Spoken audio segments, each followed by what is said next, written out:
Aku bisa sendiri. Tolak Airi. Jangan berlaku Airi, kamu pucat begini. Kalau kamu begini kita tidak akan jadi ke Amerika. Ucap Perdiri Silin sedikit membentak Airi. Jika kalimatnya sudah, aku dan kamu itu pertanda bahwa emosi telah berhasil menguasainya. Airi menundukkan wajahnya dalam. Dia takut melihat suaminya yang kini terlihat menakutkan baginya. Kenapa kau selalu membohongiku?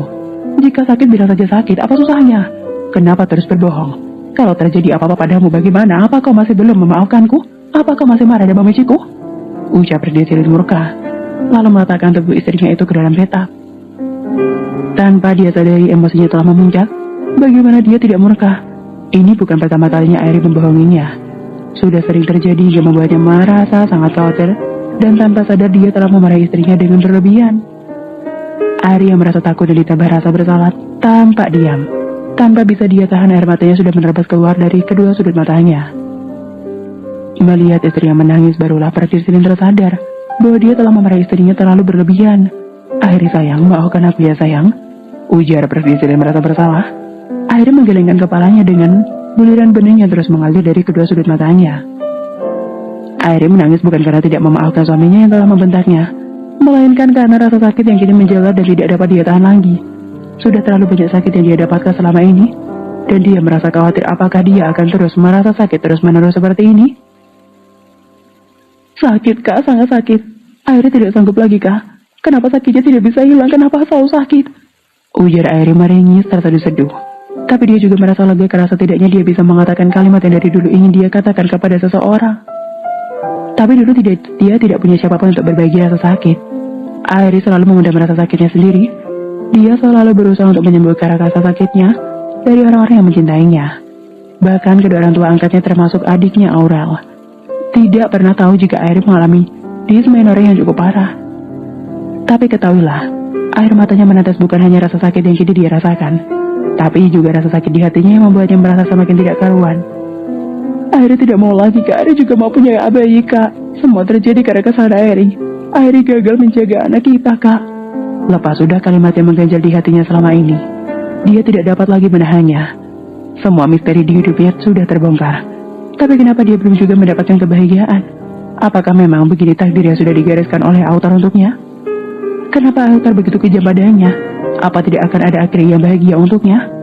Kapan semuanya akan berakhir kak? Teriak Airi tanpa sadar. Airi sayang, itu bukan kesalahan kamu. Anak kita tiada itu semua terjadi karena aku. Aku yang bersalah bukannya kamu sayang. Aku mohon maafkan aku. Sebagai seorang suami aku sangat tidak berguna dan terlambat menyelamatkanmu. Aku mohon maafkan aku. Dan berhentilah menyalahkan dirimu sendiri. Ucap Perdiri Silin berusaha membujuk Airi. Dan kenapa kamu menangis sayang? Beritahu aku apapun itu yang membuatmu sakit. Apalagi yang kamu sembunyikan dariku? Apalagi yang terjadi? Aku mohon katakan semuanya padaku. Ujar Perdiri Silin langsung memeluk Airi erat. Kita ke rumah sakit dulu ya pagi ini. Kita tunda dulu ke Amerikanya. Ucap Perdiri Silin lagi, lalu dia segera memandikan istrinya. Mengesampingkan nafsunya, Perdiri Silin begitu telaten membersihkan tubuh Airi yang terkadang meringis merasakan sakitnya. Perdiri Silin menggendong Airi dalam kamar untuk menuju mobil untuk membawa Airi ke rumah sakit. Silin, Airi kenapa? Dan mau dibawa kemana? Tanya Nyonya Besar Mau yang kini tengah menimang baby Giren. Biasa Mam, dysmenorrhea kumat.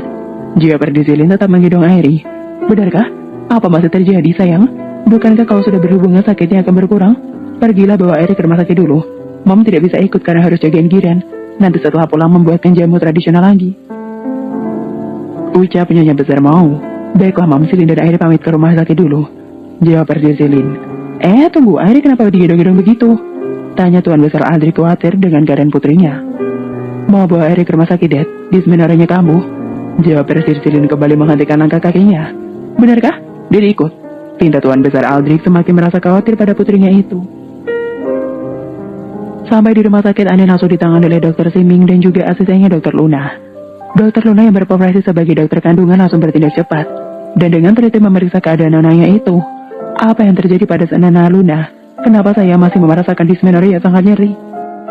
Tanya Airi pada Dr. Luna yang telah menguasai usai memeriksa keadaannya. Keadaan Nona Anin, maksud saya keadaan Nona Airi baik-baik saja. Tidak ada apapun yang perlu dikhawatirkan. Jawab Dr. Luna tersenyum manis pada Airi. Tapi kenapa nyeri saya? Semakin lama semakin parah saja, Dok. Tanya Airi lagi. Apakah nyerinya lebih parah dari yang dulu, Nona?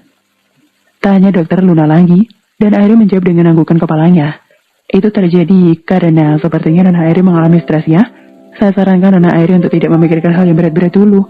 Usahakan untuk selalu menenangkan pikiran, dan jangan stres karena itu akan semakin memperburuk dysmenorrhea yang Nona alami saat ini. Dan untuk persdirsilin, ajaklah Nona Airi untuk berlibur. Itu bisa mengurangi stres dan juga akan membuat Nona Airi lebih tenang. Jelas dokter Luna panjang kali lebar. Tentu saja dokter Luna, nanti kami akan berlibur dari bulan madu. Jawab persdirsilin membuat Lazari senyum di wajah Airi, walaupun di sela ringisannya karena rasa nyeri. Itu hal yang bagus, Tuan Silin. Jawab dokter Luna tersenyum manis. Setelah itu, persdirsilin dan juga Dedi Al keluar dari ruangan Airi. Mereka pergi meninggalkan Airi yang kini sibuk curhat dengan dokter Luna. Dokter Luna, akhir-akhir ini saya sering juga mengalami sakit saat berhubungan intim. Apakah memang benar tidak terjadi apa-apa pada saya?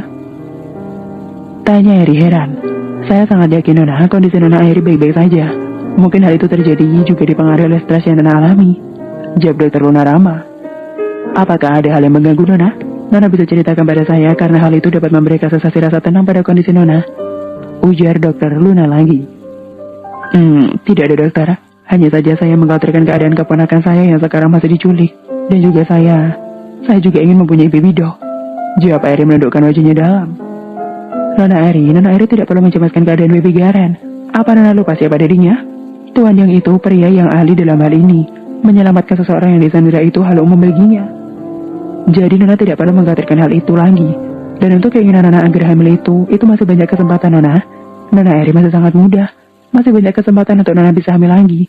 Dan yang paling penting Nona harus menghindari stres karena stres dapat menghambat masa kehamilan.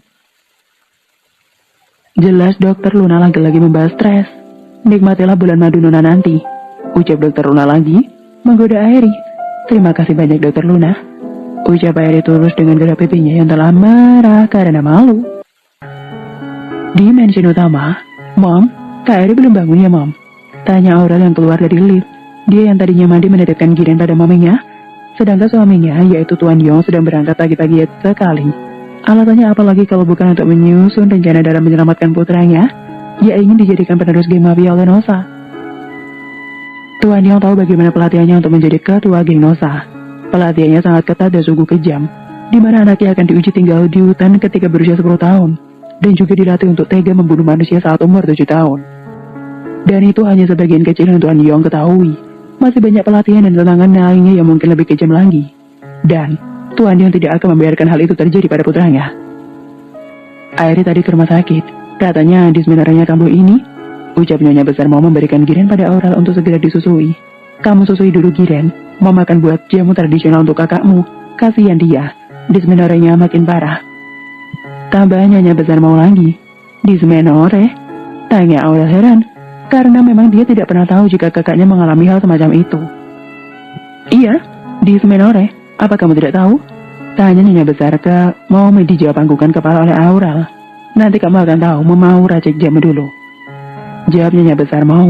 Menuju dapur meninggalkan Aurel dan juga bebek Giren. Dengan sedikit bingung dan tanpa rasa penasaran, Aurel berlalu ke kamarnya di lantai 3 untuk menyusui putri tercintanya. Di rumah sakit persdirsilin dan juga Tuan Besar Aldrich duduk bersampingan, sedangkan di hadapannya ada Dokter Siming yang mempesona. Jadi apa yang ingin kau sampaikan Siming?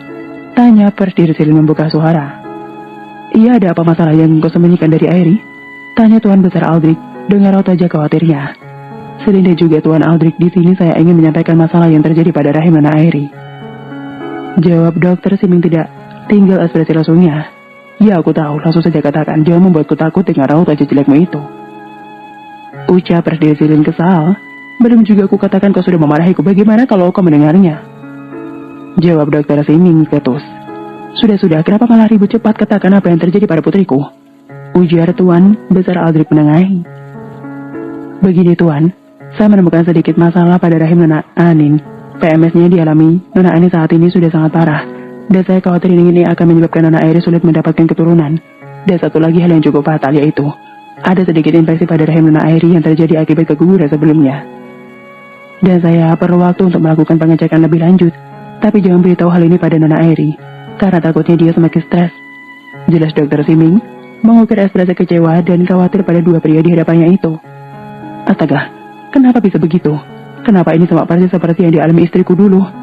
Ibunya Eri, dia juga dinyatakan mandul kala itu, hingga kami mengadopsi Mika. Tapi kau tenang saja, Silin. Daddy tahu caranya untuk mengobati Eri. Di Amerika ada dokter langganan ibunya Eri dulu, dan dia berhasil menyembuhkan Airum, istri Daddy yang pada akhirnya Airum bisa hamil. Lebih baik, kita ke Amerika saja agar kita bisa melakukan pengobatan pada putri Daddy. Saran Tuan Besar Aldrich. Saya baru saja ingin mengatakan hal itu, tapi syukurlah bila Tuan Aldrich mengenal dokter tersebut. Saya yakin dia mampu mengobati Nona Eri. Jawab Dr. Shiming. Syukurlah. Jawab Perdir Silin singkat. Namun tidak terlihat matanya kini sudah berkaca-kaca.